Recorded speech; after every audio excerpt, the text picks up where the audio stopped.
Today's video is all about Coti, the fastest, lightest privacy layer in Web3. Today we're going to be doing a deep dive into this project, looking into some of the fundamentals such as the team, the tokenomics, utility, and the overall value proposition, trying to figure out whether this project has what it takes to make it to our portfolio. So you know what? Let's talk about the news, let's analyze the charts, and let's strategize to capitalize.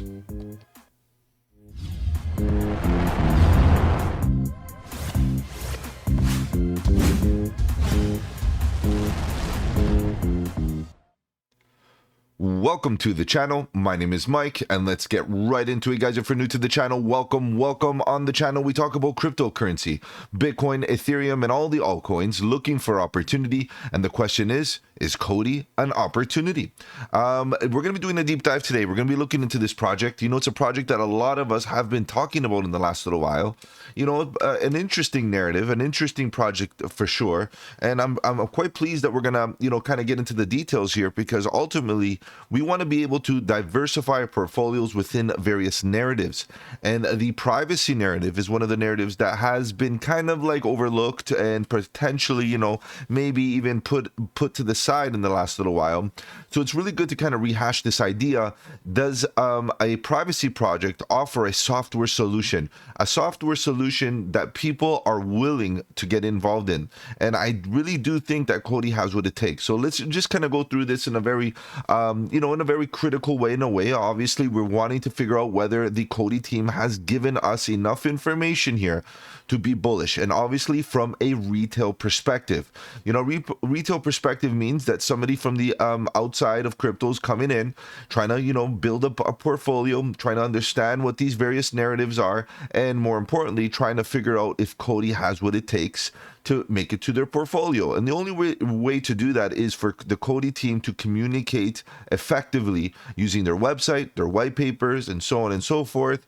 And this is what we're going to be doing. We're going to be using the website as our main platform here to navigate the project. Now, I just want to throw this out to you guys that you know, I use Chrome browser quite a bit. The Chrome browser has a bit of an issue loading the page for me. I did try various machines, various browsers in Chrome browsers to try to figure out what the issue is, and it has something to do with the coding of the website. There's something happening there, and we'll talk about that in a second. It's not a big deal because it does work on other browsers, and to be honest, it could be my specific browser setting, to be honest, but I was able to, you know, work around it and get this website loaded. So this is the website right here. Coti V2 airdrop campaign is live. Okay, so we have to understand that there's something that they're promoting here, which is the V2, Coti V2, which is a big part of this deep dive, because right now Coti is in a transition. Coti is in a transition from V1 version 1 to V2 version 2, which is going to bring Coti to the entire next level. But what's important here is to understand is that there's a lot of confusion. There's a lot of confusion regarding this transition, regarding tokenomics, you know, the actual chain itself, and so on. It's one of the only projects that I've seen so far as my memory recalls, that what is going from classified as an L1 to an L2. Usually it's the opposite. It's an L2, and then they go and create their own chain, and it becomes an L1. Here they're going the opposite way. As of now, as of today, Coti V1, which is still, you know, present, it is a layer 1. However, I do want us to talk about Coti as an L2, given its version 2 is around the corner. So I want to talk about it in terms of present and future, and I know this is going to get could get a bit confusing here, and I'll do my best to kind of make sure that we understand the transition and prepare for the transition. Because ultimately, Coti, at the current moment, given that it is a potential, you know, buy the rumor, sell the news event, it could run up very, very well here in the next little while, given that V2 is such a bullish upgrade for Coti in itself. Okay, so let's keep this all in mind. I'm just laying out the framework here, the context of what to expect. And we can see just landing here, meet Coti, the fastest, lightest privacy layer in Web3. I think there's a lot more to be said, of course, but that's a good way to put it. it. Build with privacy, scale with speed. Coti testnet is now live. Okay, so obviously there's the socials and things. Feel free to go check those out. I always say get involved with the community so you can, see what they're all buzzing about. And just to give you a sneak peek of an idea, the community's there. It's present. It's active. And there's team members on socials ready to answer any questions, and they were very helpful trying to untangle some of the confusion that I had regarding Coti, especially with regards to tokenomics and such. So that's a good thing. It is definitely a good thing. All right, let's continue going down. Sensitive data, okay, transmitted as a public information on blockchain is limiting blockchain usage and adoption. I would agree that that's the case. A lot of us here in the crypto space like the fact that a ledger is open. An open ledger allows us to be transparent. And that, to a degree, is obviously one of the major value propositions for blockchain technology. However, guys, we also have a private life. We also want privacy. We also want to be able to transact, financially, of course, and any other type of transactions, whether it be transfer of assets or whatever the case is. We want to have a level of privacy, guys. Like there's a need for that, and obviously there's a solution to every problem, and sometimes ignoring our need for privacy is not the case. And blockchain technology, as of now, lately, has been really ignoring the fact that we want privacy as well as transparency.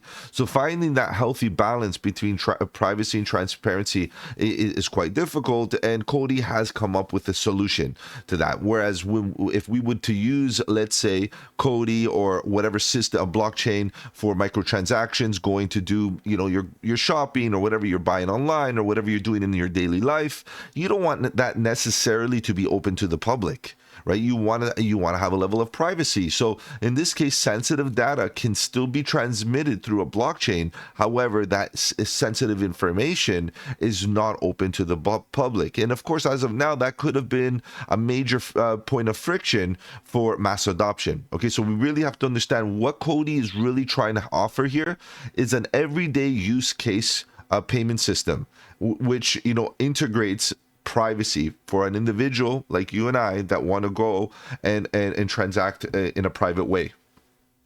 Guys, that's great. Now, I do want to, entertain this idea. The idea here is that as of now, we've been having a lot of scrutiny on the privacy narrative. Particularly with regulation. And I'm going to just lay this out here right now, because before we get into more details, it's important that we understand the context of this deep dive. And the deep dive has to integrate the past. The past has been where privacy projects have been pretty much being put on the chopping block.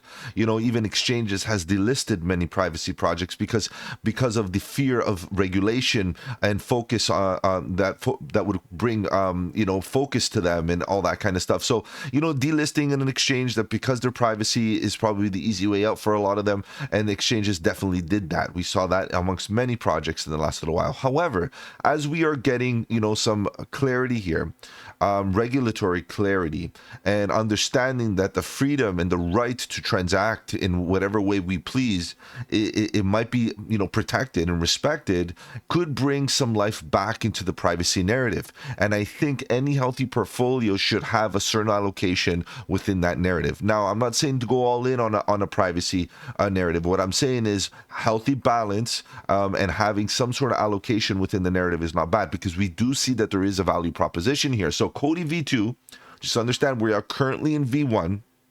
And the website talks about it in future, and then the future is very near. They're talking about the end of this quarter, so that they're going to be V2, and we'll talk about more of those little details in a second. Coti V2 solves this by enabling end-to-end encryption across Web3 applications as an EVM-compatible L2. As of now, it is an L1. It wants to transition into an L2 because ultimately, leveraging the Ethereum virtual machine will allow it to be a lot more compatible across many chains. chains, and obviously providing that cross-chain capability is very valuable, right, for ecosystem growth and so on and so forth, especially if they want to be a payment system, they want to have frictionless capabilities. That is great. That's obviously the case. Coti V2 provides a developer-friendly ecosystem that has fast and scalable access to Ethereum. That is obviously the majority of the reason why a lot of these projects choose EVM compatibility, because of the access to Ethereum and the liquidity that it has. Okay, so that. As we keep on going down, we do see partners. Now, I don't like partners. I don't like the word partners, because what does a partnership mean for a lot of these guys? Anything that relates to the project of any at any scale, it is a partner, and I don't really like that. I like to know what exactly a strategic partnership means. A VC is not a strategic partner. They're funders. They provide capital. They provide equity. Their motivation providing that equity is way different than the motivation of the core team, and we have to understand that, right? So I see I see VCs here. I see different things here, and I would say that they need to be taken very critically. Now, the Carbon browser, this is great. I think that's a valid one, and there's a few others that we'll talk about in a little while, but there's some of these that need to be taken with a grain of salt, because really a lot of them, are not really strategic partnerships. Providing funding is not really that. Even like Bank of Israel, for example, a bank is not a partner if they gave you a loan, if you get what I mean. Okay, so let's just move on from that. I'm not going to be too critical here. I'm going to rely on you guys to be critical on some of these, let's call them relationships rather than partners. Okay, so that's that. There's too many logos here even to go through them all in that much detail. So do your due diligence, guys. A breakthrough in privacy garbled circuits. This is part of their main value proposition when it comes to the tech.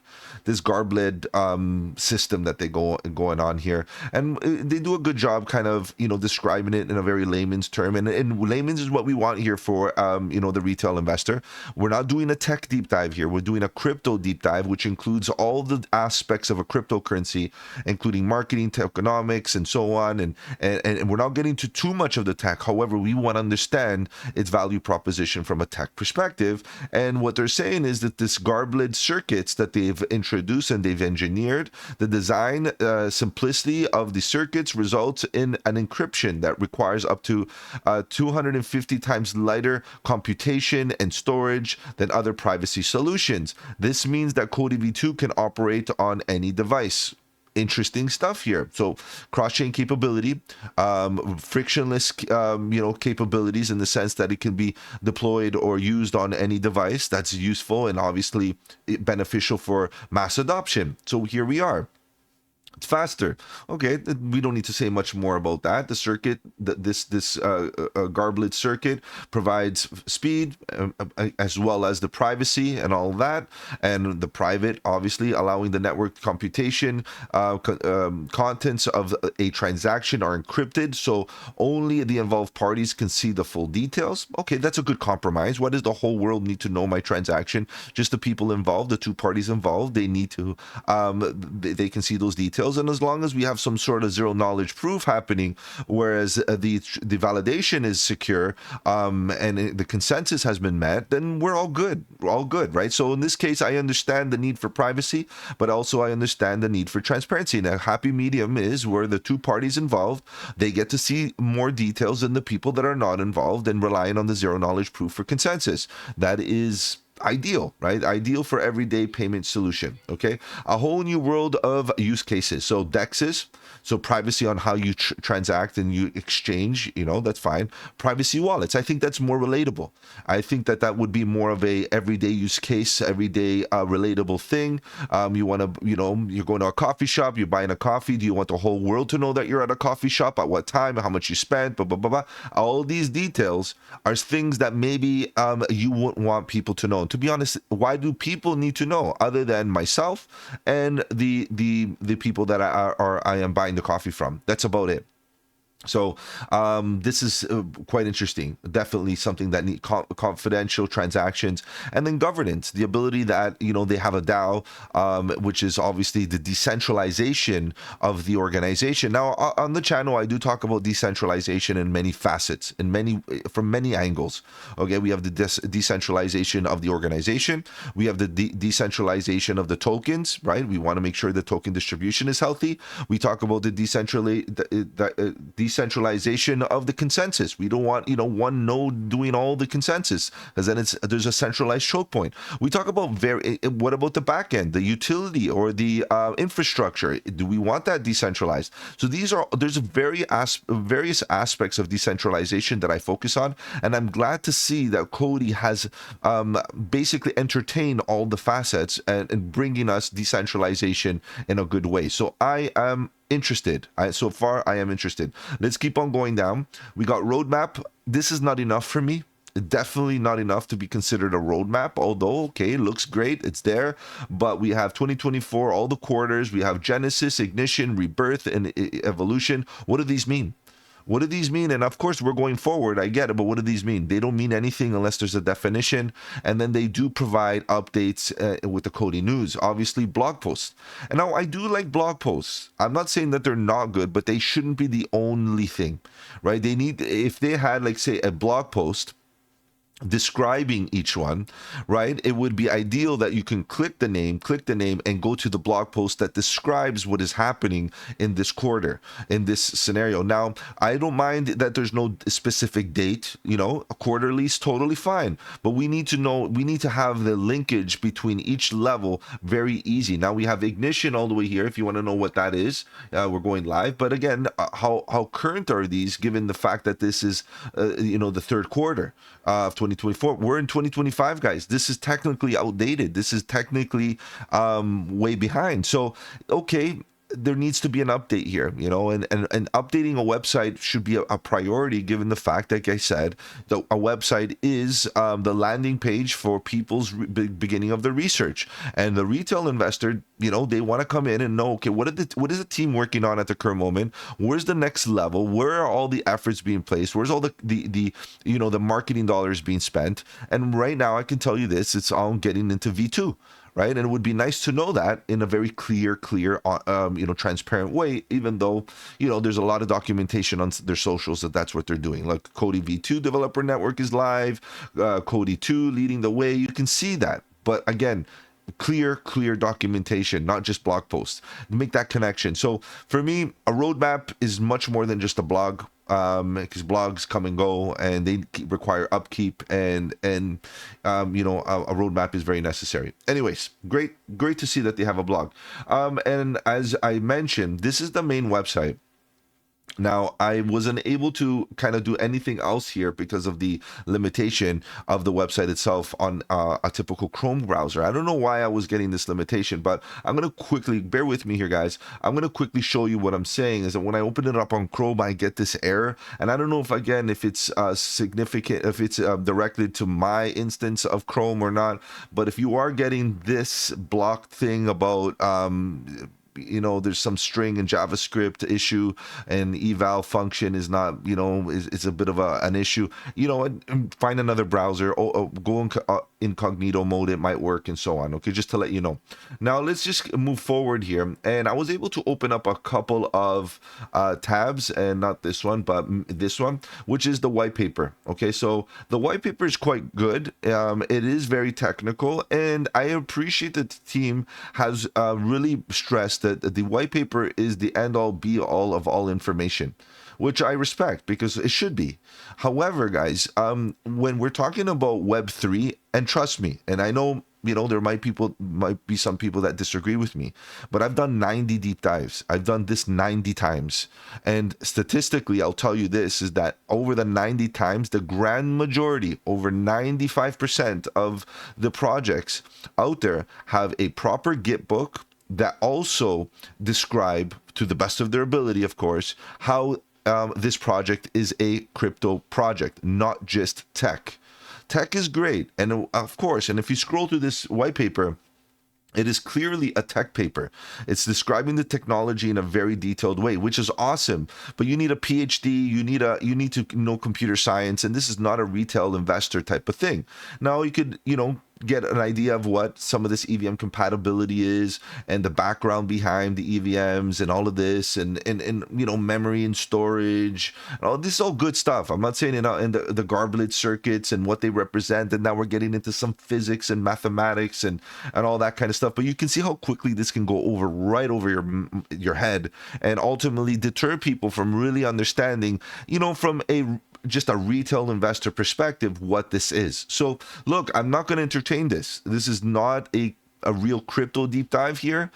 If we're going to use this, this is a tech deep dive. And what I'm going to do is just scroll right through and try to get to the portion of it that kind of relates. And the portion that it kind of relates is kind of like right here. Okay, the garblet environment, and we'll talk about that in a second. And it has to do with their tech. Their tech is solid. The garblet environment makes things a lot faster and a lot better for as a V2. So it has to do with their consensus. They have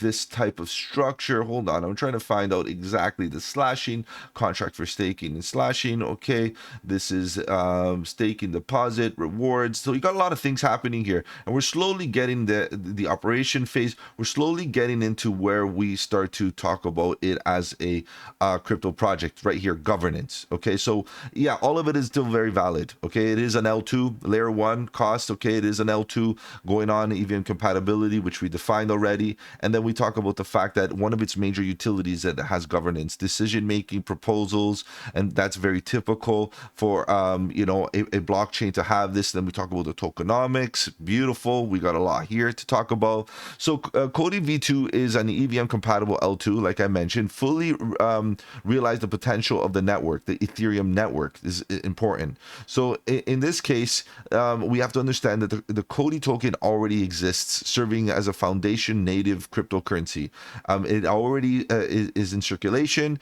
and I would say that it is approximately 90% in circulation at the current moment. Out of a $2 billion circulating max supply, we got about the majority, 90% of it out there. The problem is that when they transition to V2, okay, when it transitions to V2, it is not very clear exactly how the tokenomics changes because of the fact that now there is no max supply. Okay, so the evolution of the token changes quite a bit, and you got to read through this, guys. This is a lot, and you can see that there's a little bit here. Out of the new tokens minted, the network on the network, basically 58% of it will be dedicated to reward holders, which would be good, and we'll talk about this more and as I break it down. But then ultimately, there's going to be rewards. There's going to be certain tokens allocated to different categories, of course. But then what's important is that they're going to have to rely on a burning mechanism to put inflation at bay, to control the inflation. So there's throughout time, basically every 5 days, which is an epoch according to them, they're going to be releasing a certain amount of tokens, and out of these tokens that are going to be released every 5 days, they're going to be allocated a certain percentage in certain categories. So at a periodic rate, expansion of total supply will occur periodic rate of 0.45, which will subsequently decrease periodically by 0.55 over time for a decade. So little by little, the amount of tokens that are going to be entering are going to slowly slow down. Plus, they're going to have a burning mechanism that can be voted on with the DAO and within governance, and the community can vote on all of that, and to see how they control inflation. It seems like a very Ethereum-based structure, whereas Ethereum, for example, there's no max supply, it's unlimited, and Coti's going to have the same thing, but their goal is to eventually kind of hover right around the 4 billion token supply, and just kind of hover and make an inflationary to the point that maybe it diminishes over time, and this is the thing, right? So this is where things get a little bit interesting, because it is a max supply. And when people read this, when they read max supply, they think inflation. They think like, okay, this is going to be an inflationary project, but ultimately they have to understand that there's a burning mechanism that is going to keep things at bay. So that's good. Okay, ultimately, if you believe in that fact, if you like this idea, it's a good idea. It's not a bad idea, and it's a very common idea amongst let's call them blockchains that provide utility like Coti does. It's a utility project. Ultimately, having a little bit of flexibility on the tokenomics is not a bad idea. As the ecosystem grows, the governance can decide whether tokens get reduced or not, and so on, and you get a bit of control regarding that. So that's good. It's encouraging active participation to secure the network. Since Coti V2 will be proof of stake, staking rewards and fees will be distributed approximately prorated. You can see like there's just a lot of good stuff here regarding the tokenomics, as long as you understand what really is happening here. Okay, so that's that. Now we do have the framework here with the Garblet Circus technology presents an advantage in privacy mechanism, offering enhancements that result in computational speed increased by a factor of 1,000. So this Garblet Circuits is a technological innovation that is taking Coti to the next level. And again, I'm not going to get into the technical aspects of how the circuits work because it becomes a matter of physics and math, and that's not what we're about here. But we have to understand that improvement is going to exist given the innovation and the implementation of the Garblet circuits. And then obviously distinguished from the constraints of zero knowledge proof based approach, Garblet circuits enable transaction processing involving multiple stakeholders. So in this case, they're taking the zero knowledge proof to the next level. And this is what we have to, this is the value proposition of their innovation here. And of course, we're in still speculation, and any innovation could be added to your speculation of an asset. In this case, they're working on something that could totally, separate them from all the other zero knowledge proof, projects out there. And we know in the last little while, they've been into zero knowledge proof has been integrated quite a bit. So this is not bad. I kind of like it. So we get a bit of payments. We talked about that. DeFi, we talked about that. Machine learning on chain sensitive data. We talked about the data sensitivity in the privacy concept. And this is where we get to, the end, the conclusion. So you can see that a lot of this document, and again, this is a lot of pages here, about 32 pages. I would say one page relates to the crypto side of things. The rest of it is very tech related, and this is what part of the issue is, because a person that wants to know exactly what this is going to have a hard time digesting some of that. And some of it is not too bad, right? Because you can get into a little bit of it, but you can see right quick it gets a bit too much. All right, guys, so let's move on. Let's see what else we got here. I'm just going to also throw out a couple of things. The CoinGecko, its information is absolutely invalid. Like it is not factual, and the team has made it very clear that CoinGecko hasn't taken the opportunity to update some of its facts. So let's move on. And CoinMarketCap is a little bit more current and a little bit more accurate, so you might want to use this. And you can see that 1.8 billion Coti tokens are already in circulation, and they have a total supply, or even a max supply of 2 billion. But this is going to change, because again, there's going to be an emissions that happens every 5 days, and it's going to happen continuously, and obviously it's going to be reduced over time, but however, it's going to have an emissions, and it's going to rely on a burning mechanism to keep that inflation at bay. Okay, so let's just keep that in mind again, because that's happening with V2. Now they have a token explorer, Coti Explorer, and I try to use it, but it's very limited. I would love to see wallets, and I want to see the size of the wallets. I want to see, and that could be part of their privacy thing, to be able to, look at different wallets and see who's the biggest holders and all of that. But I want to know more about the coin distribution amongst wallets, to see who the big whales out there that are holding it. It's very hard to get that information here on the Coti Explorer. And then we got some pretty good blog posts. Okay, so this is the unlock schedule, and that I kind of dig through this, and as I mentioned, per epoch, which is every 5 days, and again decreasing. And you can read through all of this, because it'll just reiterate what I said in a very in their own way. And then the the new tokens that enter are going to be divided amongst ecosystem growth, the developers, and the community. And those are the three main categories in token distribution. Now, speaking of token distribution, you noticed that we haven't even seen anything related to token distribution right now. Usually on a typical white paper or a Git book, you get a pie chart. It tells you this is where the tokens are going. This is where this is the emissions and things like that. And it's a very interactive, well explained, clear, documentation. Guys, I'm not really getting that from the Coti team, unfortunately. It's very difficult. Guys, remember, I've done many deep dives already. I'm at 90, and Coti is one of the very, very few as of now that doesn't have very clear documentation for a retail investor. And that's very unfortunate because that's friction, that's risk. You get what I mean? So unlocking possibilities, in this case, introducing Coti Foundation. So as I mentioned, they do have a foundation and they control, they're in charge of a couple of things: awareness, education, adoption. And these are the objectives of the foundation. And the foundation does have access to some capital. Of course, they have a treasury, they have an account with liquidity that gets voted on how it gets spent and so on and so forth. So that's really good to see a decentralized autonomous organization, and as a token holder you can get involved. So that's great, and it's active, and it's part of what I look for some evidence of decentralization. And then we start looking into some of its socials. They got a blog. The last post was February 11th.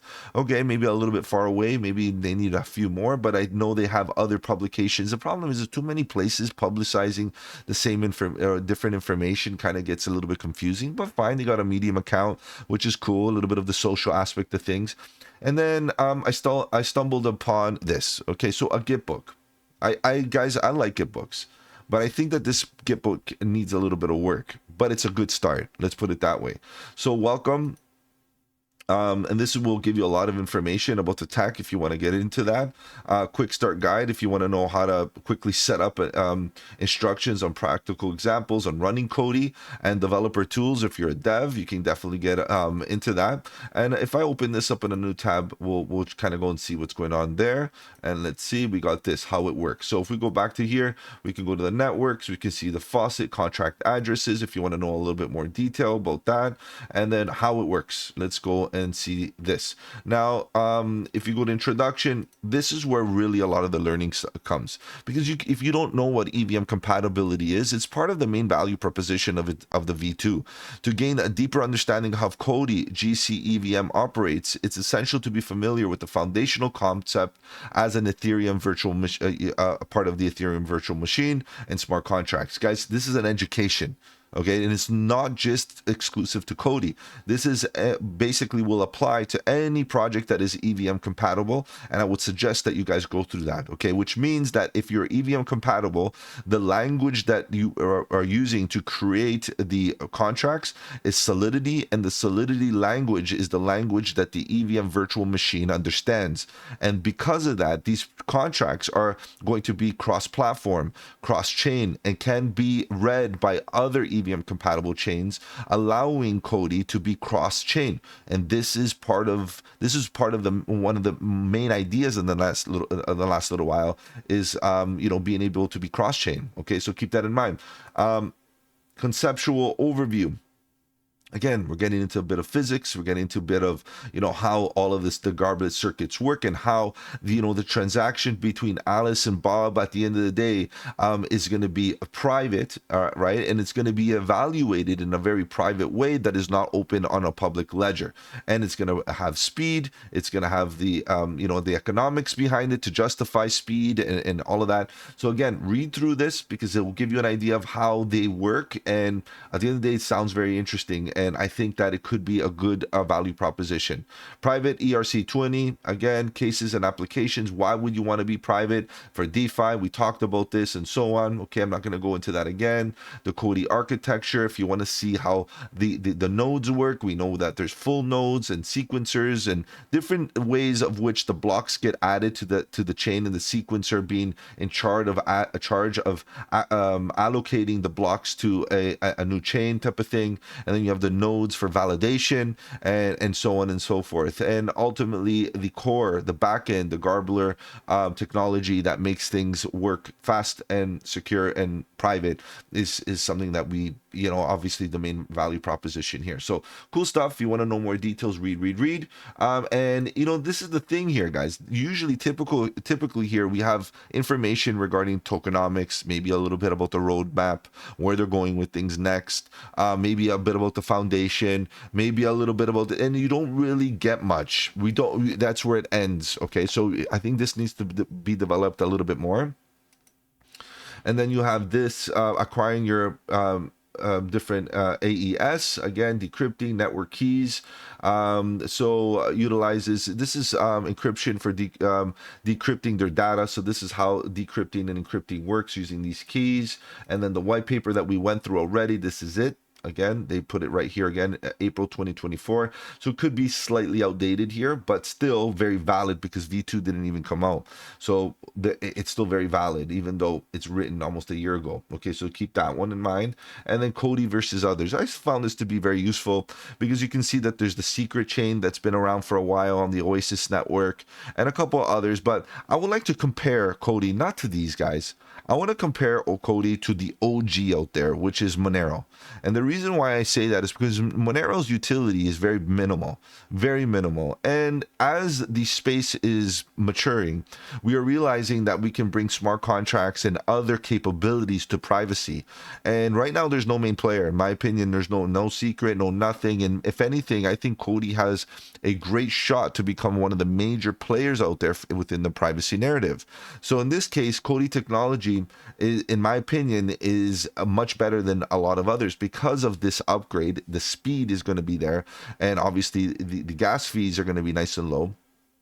And the fact that it can run on any device is very useful for the ability to basically mass adoption. You don't want friction. So I appreciate this. And because there's no friction and it allows on any device, developers are going to be a lot more interested because they want their applications to be cross-platform.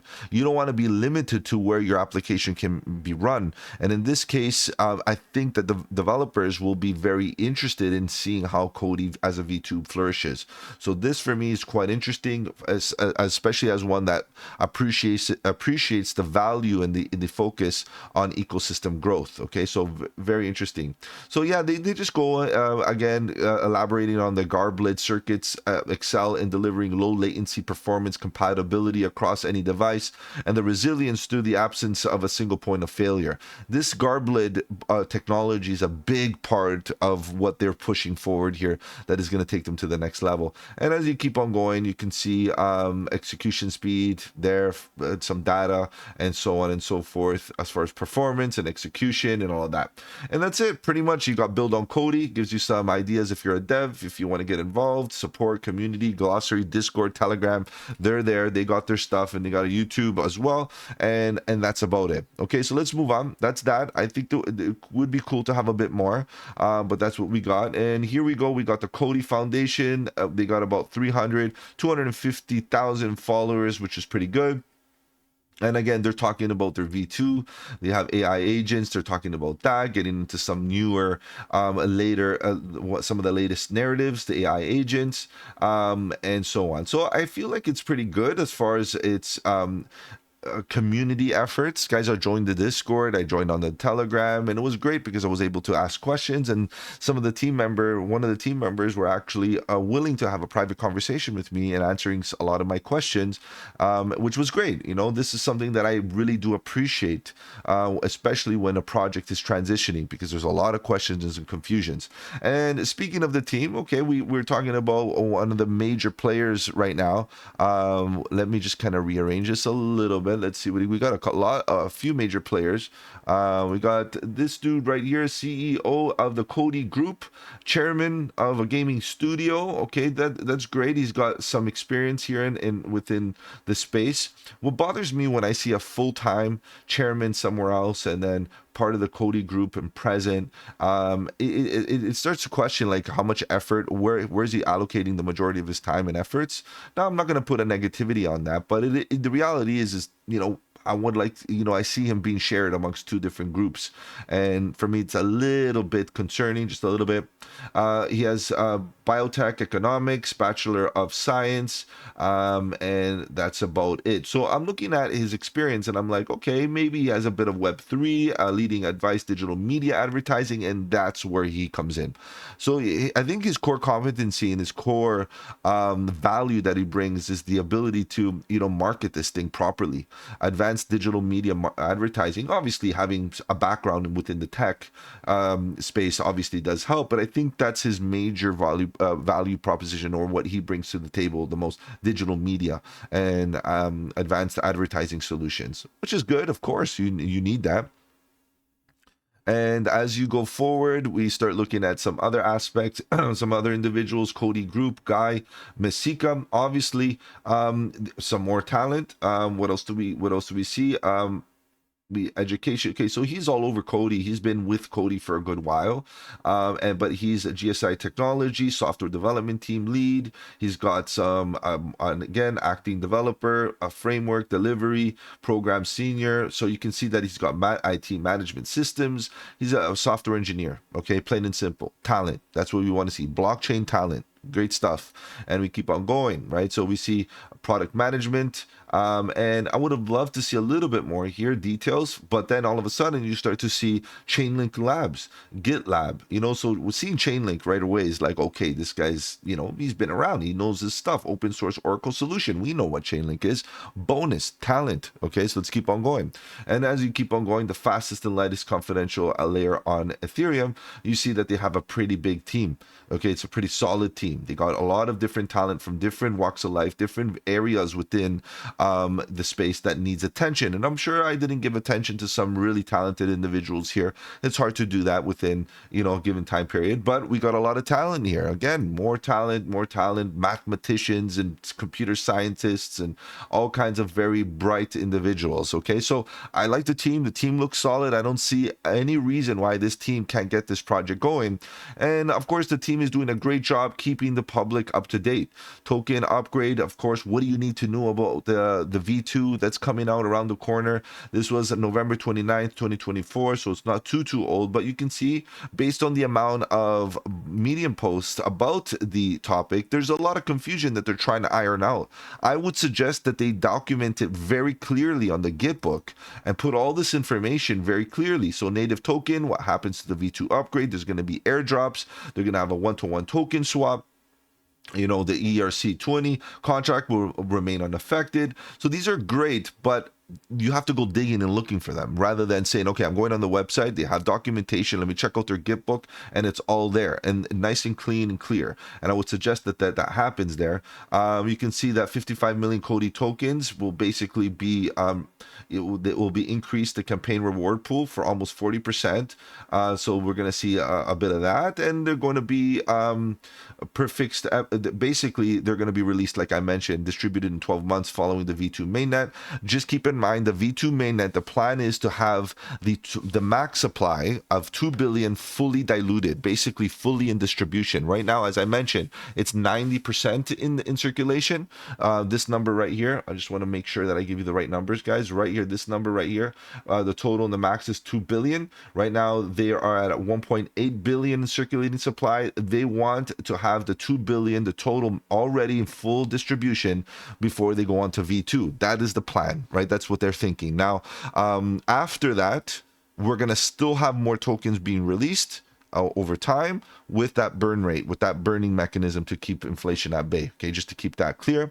And so they're doing a good job trying to give some of the details, with all the details here. But again, it just gets a little bit overboard when there's so much repetition. It would be nice and clean and clear on a Gitbook. Okay, so that's enough about that.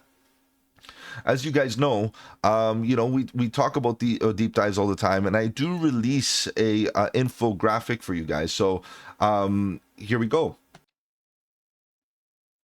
So as usual, I'm going to be posting this on the socials for you guys if you want to use this as a recap and just as a quick, reference. It's going to be on the Discord. Feel free to join the Discord, guys. And as you can see, there's a bit of detail here regarding the project. Let me just quickly align this for you guys so we can see this nicely. Now, at the end of the day, as a project, there's always areas of improvement. But I'll tell you this, Coti has a lot. Coti has done a great job providing a lot of good technology here. As a software solution, guys, we expect them to have that, right? So we can see ecosystem. There's a lot to be said about the ecosystem. There's the Coti Explorer. They have the CVI Finance, the foundation, the DAO that is there and present and active. They have a decentralized exchange perpetuals, which is Privax, which is great. They got a Coti Pay, a payments solution. Coti Pay, for the ability to do microtransactions, and then they have a DGED stablecoin built for Cardano. Guys, this is great. Their integration to Cardano actually keeps me quite interested, given the fact that I think Cardano could be a really good player. Their upgrades even on Cardano might be a good scenario for Coti here. So I appreciate that. Give it a 10 out of 10. Utility, what is the token used for? For fees and payments, for staking, for rewards, governance, and DAO participation, enterprise and multi-DAG token issuance, and then privacy preserving smart contracts. And this is part of their main value proposition, is to have smart contracts that puts privacy at the forefront. Now, the roadmap could be a little bit better here, guys, particularly with the details with their transition, right? This is part of the biggest issue. And I think even for myself, when I started doing the deep dive, not knowing much about Coti other than what I knew about Coti from the previous cycle, that it was, a privacy project, ultimately a bit more details as to where the V2 is going and the transition and the clarity behind the tokenomics and, and all of that. So I'm going to do my best here to kind of summarize all of it. The team is fully doxed, lots of talent, Web3, blockchain experience. Great, bullish. Socials, the socials are good. 250,000 different followers, of course, and they're up as far as their posts, their followers go, which is good, up 48%. But even though they're down a little bit on their posts, they're still producing about a post a day. 38 posts for the last 30 days is still good, and they're doing great. They're keeping it up. I like the fact that their Discord is alive and so on. So 10 out of 10 right there. Tokenomics, so this is where things get a bit iffy, especially as we transition to the V2. The emission, there's going to be constant emission of tokens every 5 days, and it's going to start off at 0.45% and slowly come down. Okay, so this is what we have to understand. And as those tokens enter into circulation, 58% will be delivered to the community, which is great. 24% will be delivered to the ecosystem, which is obviously amazing, because ecosystem growth should be the focus of a project, especially as a blockchain. And then 18% for developers, or for development, for the devs. Obviously, people got to get paid and people got to eat. So we got to understand that this is very healthy, especially that it's coming off as rewards for emissions. And the emissions rewards should be directly related to the effectiveness or the success of the project itself. So basically, little by little, emissions distributed amongst these three topics keeps everything a little bit in check. Now, obviously, as a DAO, there is going to be the scenario where the inflation mechanism of the burning could also be voted on to create a scenario that is a little bit more favorable economically in the future. So this is part of what makes a decentralized organization valuable.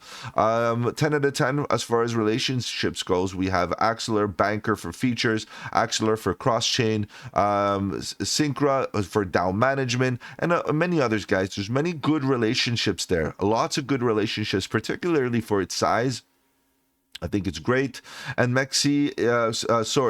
Coti is listed on all major exchanges. There's no room for any other listings, really. It's on Mexi, Binance, Weeks, Coinbase, KuCoin, Kraken, Gain, many more. Guys, 10 out of 10 as far as liquidity goes. You can get access to Coti pretty much anywhere. So this is something to consider. It's not an opportunistic scenario to expect listings, but there's liquidity available to you. And that is also a very good and valuable thing. Okay, so keep that in mind. Now, of course, some of these numbers could be a little bit off given the volatility in the last little while, but generally speaking, we're talking about an 8 cent token price. Market cap is at about $144 million. It's small market cap. Trading volume is decent given the fact that it's about 8 and almost 9% of the market cap. So good volume there. The supply, as I mentioned, we're getting a scenario where the circulating supply and everything that was regarding the token supply is going to, be obsolete in the sense. We really shouldn't be focusing on that, because when V2 comes out, we're going to get the 2 billion tokens in circulation, and not only that, the emission is going to change. So we got to understand that as the project evolves, some of the information that is listed on some of the third-party information aggregators like CoinMarketCap and CoinGecko is going to change. So currently it is still the L1, soon to be the L2. It is going to be EVM compatible and full in privacy using their proprietary technology. Okay, so that's important. Ecosystem growth, again, 24% will be allocated to the foundation. Okay, so and as a DAO, so that the foundation will be governing or managing some of these tokens, which is quite healthy, because if the DAO feels like certain amount of tokens need to be allocated in a certain direction, the community can vote on that. So that's good. Mainnet V2 will introduce unlimited max supply, and I mentioned this many times. Sorry for the repetition, but I need to make this very clear. Coupled with a burning mechanism to keep inflation in control. This is some of the major confusions out there on socials, is that people are not clear about, is this inflationary? There is no max supply, unlimited. It's the burning mechanism that's going to keep it at bay or in check. Okay, so V2 will go live with a total supply of 2 billion. That's the goal. Regulatory clarity may bring life to the privacy narrative. I think that is a very valid statement, given that a lot of exchanges have been frowning upon the privacy narrative, and now that we're getting some regulation that could be pro crypto here, it could be that maybe projects like Coti can finally flourish. Updates and progress are shared on the blog, which is a bonus. Telegram and Discord are active, and the team members are there ready to answer questions. So I appreciate everything that it offers, just a little bit of better communication, maybe a proper Gitbook with a little bit more details as far as the transition goes and the tokenomics and the token distribution and all of that would be a lot better, given the fact that all other projects have all of that clarity on their Gitbooks. Coti with the market cap of Monero, XMR. And the reason why I chose that is because really Monero, as far as a value proposition, it's a true privacy project, no doubt, but doesn't have capabilities of smart contracts. So for me, it's like, okay, how can we say compare Monero with a smart contract platform? Now, the reason why I want to make that clear is because now we're introducing not just privacy as far as currency, but privacy also in terms of transactions, of utility, of things that can be done privately, not just currency. So I'm trying to make people realize it's like comparing Bitcoin with Ethereum here, where we're comparing Monero with Coti. And in my opinion, it is a decent comparison as far as equity goes, liquidity, but as far as utility, guys, we're opening up a whole new world here of privacy with smart contracts. So I can say this: if we can see Coti become a top player within the privacy narrative and catch up to one of the bigger players in the currency narrative, I can see Coti at about $2 and do a nice maybe 30x, maybe 20x, 25x, something like that. I can see that happening, given that some of the frameworks right now are pro crypto, and we have a little bit of room there to grow. I give it 9 out of 10. There's a little bit of a room to improve, obviously, but generally speaking, I'm liking the Coti project. Okay, so pretty good. All right, guys, I know you're here to talk about charts as well, so let's take a look at what's going on with the price action. Coti, at the end of the day, like many other projects, has reached a bottom level, and the bottom level of which it is currently sitting could be a higher low, and I'm entertaining this possibility, given the fact that we are looking for a bit of relief to the upside. And to be honest, it is due, given the fact that Bitcoin is still showing strength and Ethereum is due for a move. Let's take a look at this in a little bit more detail. So we're at the bottom of the range here. As you can see, we got bottoms, bottoms, bottoms. The last line of in the sand is all the way down here. Could we come down there? Sure. Why not? That's also a possibility.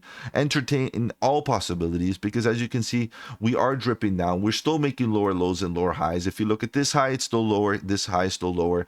This low is here. Okay, fine. We got a low. It's a lower low. And even if you look at this little fractal here, or this trend that we're in, we're still in a lower low and lower high scenario.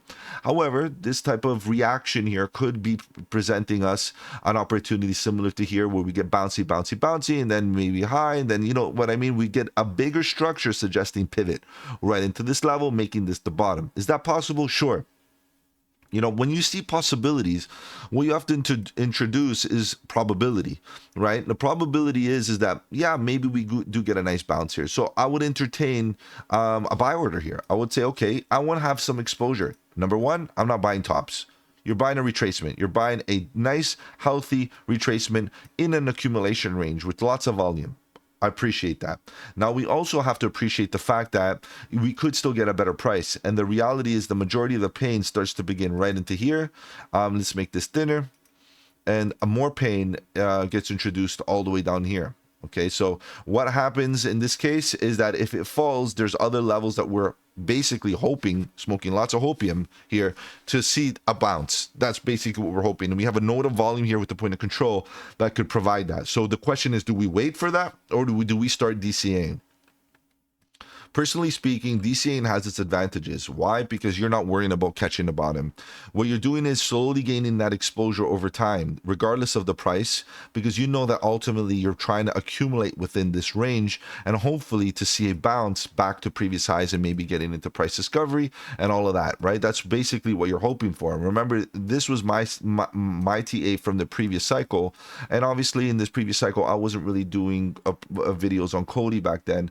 And my language here was take profit, and this is where I took profit, and here we are back at the bottom of the range. So you have to understand that, you know, some people are very comfortable with Coti, understand how well it has done for them, and ultimately this is a level of which we might want to consider deploying capital to anticipate that Coti might repeat its same moves to the upside as it has done in the previous cycle. So what I would do is this: I would use a 30-30-40 rule. I'm obviously not financial advice, guys. You do your own thing based on your own strategy. But if you're bullish on Coti and what Coti has to offer, what I would do is buy a little bit here, 30%, buy another 30% here, and buy another 40% here, giving your full position an entire package. Now, it doesn't mean that you can't buy more as you find structure or evidence of a reversal. So what I'm trying to say here is, if we come down, make a lower low, and then come back up and then make a higher low, you might say, you know what, we're not going to come down here. It's done. I'm going to buy right into this and be done with it and take the chance, because obviously an inverse head and shoulder right here with breaking the neckline, it's likely that we make that pivot point, start moving to the upside, and you don't want to just hang around waiting and hoping that it's going to come all the way down here. It doesn't have to happen. So until we get evidence of a pivot point structure with bullish divergence, we have to be very critical of the fact that maybe we do come down here, but also we might get some evidence here of a reversal. Right now, we can see that the oscillators are entertaining that fact that we got oversold, we touched it very lightly, and now we got a bounce. Is it a dead cat bounce? Is it a bounce of which we're going to see the price come down and reclaim this area once again and get really oversold and get that bigger impulsive move? Is this a dead cat bounce? Bounce around the top and come down and drip down for another lower low. Guys, I'm willing to wait and see if that happens. Right now, we see the volatility line, the orange line, pushing down. As you can see, it's definitely pushing down, which leads me to believe that I need to be patient to see this thing reset. And if I'm going to go long, I'm going to go long here to the upside and see what kind of bullish response we get to the upside with regards to momentum. Because if this purple line does get overbought once again, you know, it's going to get a nice impulsive move to the upside. But in the meantime, you can see on the daily time frame, volatility is pushing down. So I'm going to be patient, guys. And this is across the market. You noticed over the weekend, we're getting a little bit of volatility up and down. No real clear direction, which means that we got to be patient still, because you don't want to get wrecked as the market resolves itself. So that's Coti. Price action wise, It's okay. But again, it's about DCAing right now. It's not about going all in. It's about building a position in a project that you're fundamentally bullish on. And of course, keep it on spot, guys. Keep it on spot. Spot is the healthiest thing right now. DCA nice and slow. All right, guys, if I've offered you any value in this video, do the channel a massive favor. Slap the like button. It does really help out with the algorithm. If you want to follow me on the socials, the links are in the description. Better yet, guys, join the Discord. The Discord is where it's at. Lots of good alpha, trade setups, fundamentals, and learning material. The best part is it's absolutely free. Take care, guys. Have a good one. And don't forget, buy the dip.